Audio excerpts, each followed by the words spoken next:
Hello everyone, welcome back to my channel. इसमें कृष्णा बड़ा। सो चलिए आज का पार्ट स्टार्ट करती हूँ। अगले दिन फोन बाजने की आवाज से हुसैन की नींद खुल गई। हुसैन ने अपने बिस्तर से कहा, लैनजान तुम्हारा फोन बज रहा है, लैनजान इसे उठाओ। लेकिन लैनजान अभी भी खराटे ले रहा था। हुसैन ने कहा, ये लड़का भी ना। ऐसे कहते हुए वो उठा और लैनजान का फोन उठाया। उसने स्क्रीन पर देखा और देखा कि यह लैनजान का फादर है। हुसैन ने फोन उठाते हुए कहा, हेलो।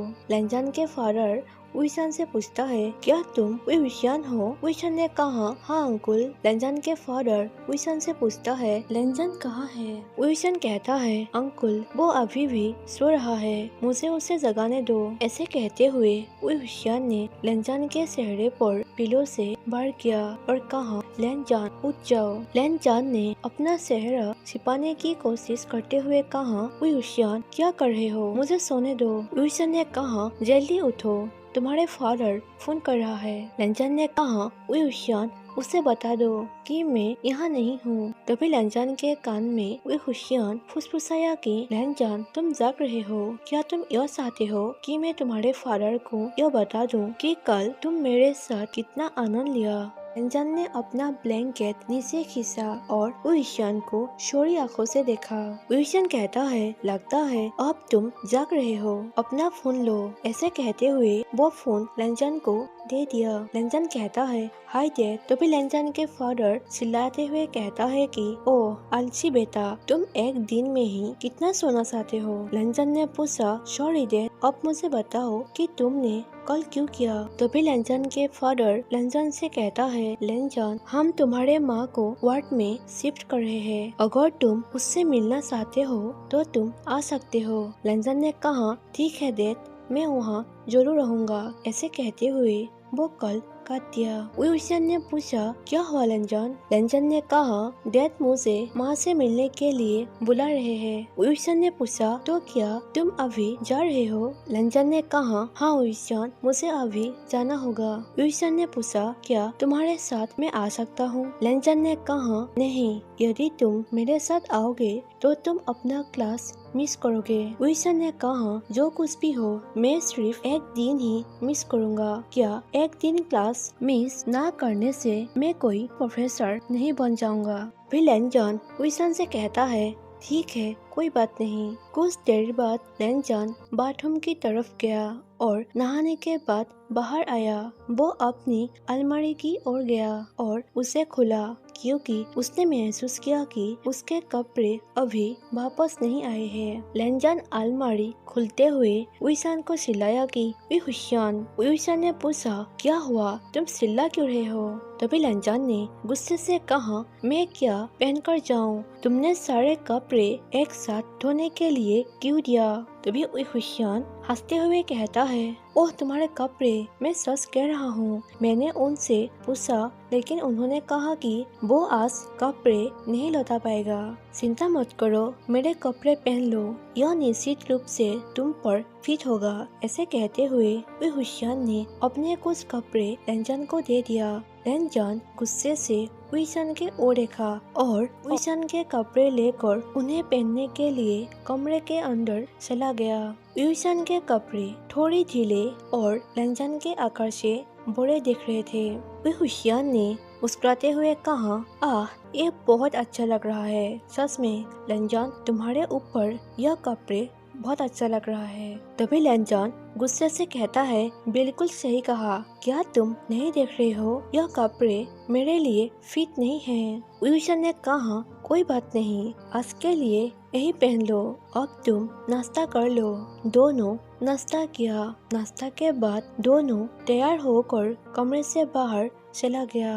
हुसैन ने कहा, आओ लैनजान, हम अपनी कार से वहाँ जा सकते हैं। लैनजान ने कहा, हाँ यही ठीक होगा, लेकिन शायद डैड मेरे लिए एक कार भेज रहे होंगे। तभी हुसैन लैनजान से कहता है, तो तुम अपने डैड को कार भेजने के लिए कहो। तभी लैनजान गुस्से से कहता है, नहीं हुसैन। हुसैन ने कहा, लैनजान तुम बहुत जिद्दी हो। ऐसे कहते हुए वो लैनजान को अपने कंधे पर उठा लिया और चलने लगा। वही हुशियान ने लैनजान को अपने कंधे पर लेकर ही चलना शुरू करने लगा। लैनजान ने हुशियान की पीठ थपथपाते हुए कहा, वही हुशियान मुझे छोड़ दो, हम अभी डोर्म में हैं। वही हुशियान ने कहा, लैनजान चिल्लाओ मत, नहीं तो कोई हमें देख लेगा। तभी लैनजान ने अपने हाथों से अपना चेहरा छुपाते हुए कहा, हुशियान यह बहुत शर्मनाक है। हुशियान ने कहा, यह तुम्हारी अपनी गलती है, तुम एक बार में ही मेरे बात क्यों नहीं सुनते हो। तभी लैनजान निराश होकर हुशियान से कहता है, ओह मैं तुम्हें देख लूंगा।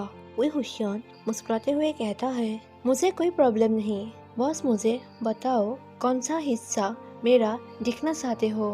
यूनिवर्सिटी के गेट पर पहुंचते ही लैनजान ने कहा, चुप रहो इडियट, कुछ भी बोलते हो। लेकिन वही हुशियान ने लैनजान को कंधे में लेकर ही यूनिवर्सिटी के गेट के बाहर तक पहुंच गया। तभी वही हुशियान ने गार्ड को देखा और हाथ हिलाते हुए कहा, हाय अंकुल। वो गार्ड उन दोनों के ओर हैरान होकर देखते रहा। तभी वही हुशियान ने हंसते हुए कहा, हे अंकुल, अपनी नजर अपने काम पर रखो, हम पर नहीं तो आप अपनी नौकरी खो देंगे।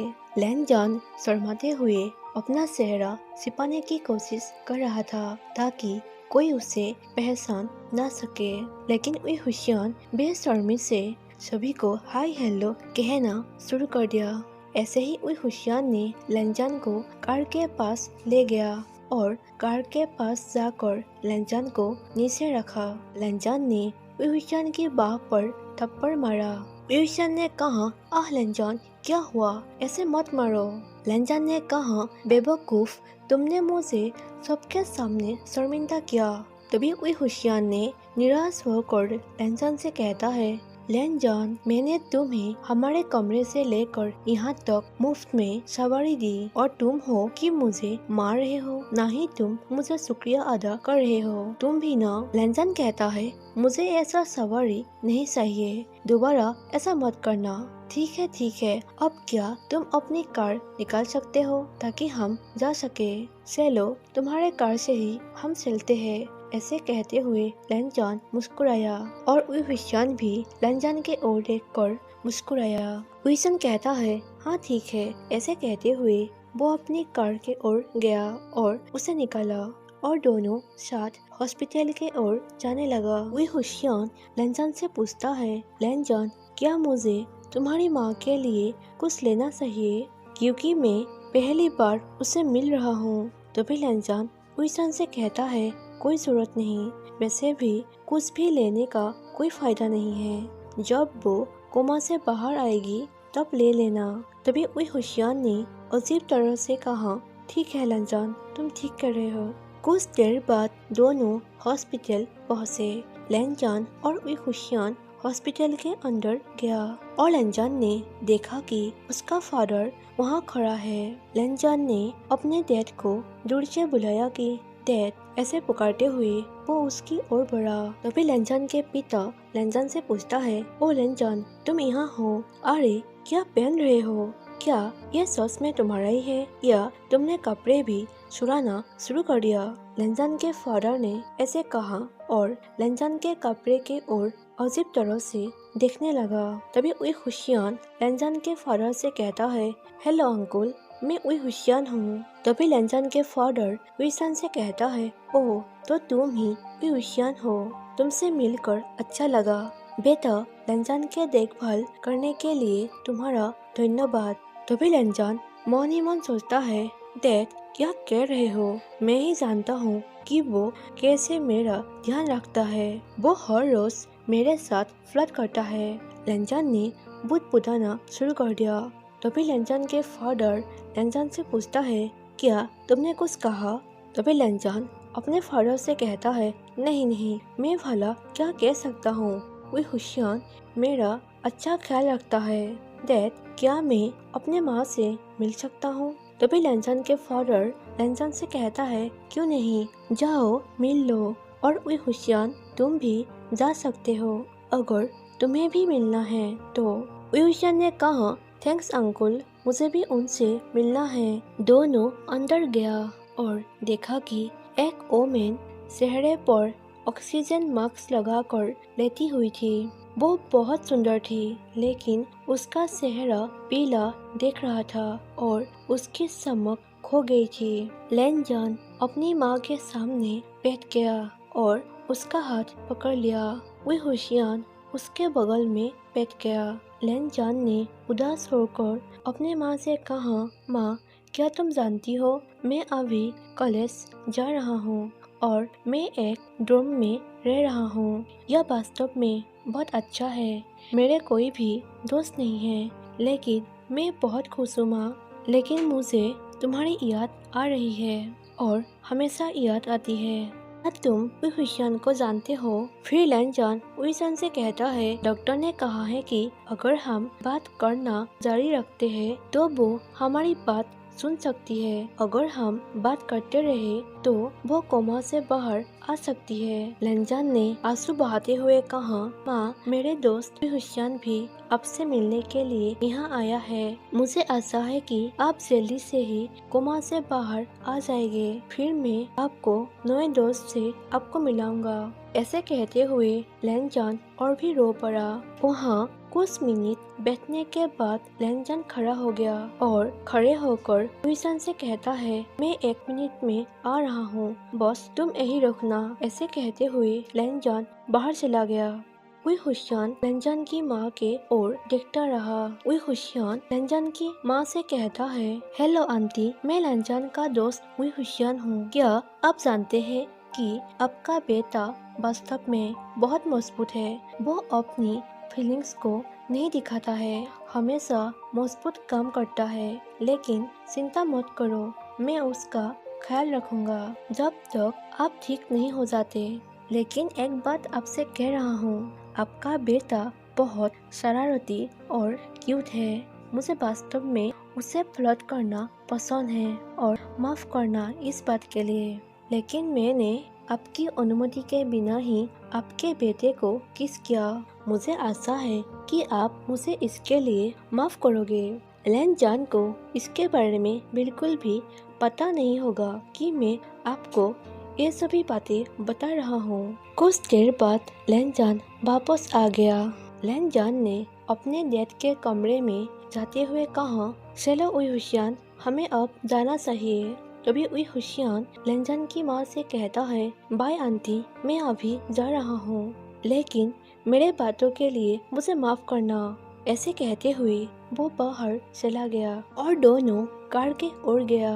अचानक लैन जॉन का फोन बस उठा। उसने फोन उठाया जो लैन जॉन के पिता था। लैन जॉन के पिता लैन जॉन से कहता है, लैन जॉन वापस आओ। तभी लैन जॉन घबराते हुए पूछा, क्या हुआ डैड? लैन जॉन के पिता लैन जॉन से कहता है, जल्दी आओ।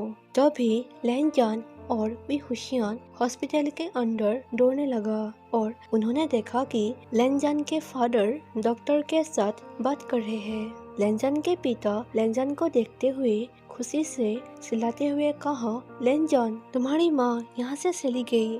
डॉक्टर ने कहा कि वो अब पहले से ही ठीक है। लैन जॉन खुशी से कहता है, क्या सच में? लैन जॉन बहुत खुश था और खुशी से अपने पिता को गले लगा लिया, जबकि वही हुशियान उसके चेहरे पर मुस्कान के साथ खड़ा था। लैन जॉन के फादर उन दोनों से कहता है, तुम दोनों को अब जाना चाहिए, मैं यहाँ संभाल लूंगा। लैन जॉन ने कहा, ठीक है डैड, ध्यान रखना। ऐसे कहते हुए वो हुशियान के साथ खुशी से चला गया। सो गाइस, आज का पार्ट यही पढ़ी खत्म हो जाती है। आई होप आप लोगों को अच्छा लगा। यदि एक्सप्लेन में कुछ गलती है तो माफ कर देना और मेरी वीडियो को प्लीज लाइक कर दीजिए। और जिन लोगों ने अभी तक सब्सक्राइब नहीं किया है, प्लीज सब्सक्राइब करें और मैं जल्दी ही नेक्स्ट पार्ट शेयर कर दूंगी। Thank you for watching my video. Bye bye.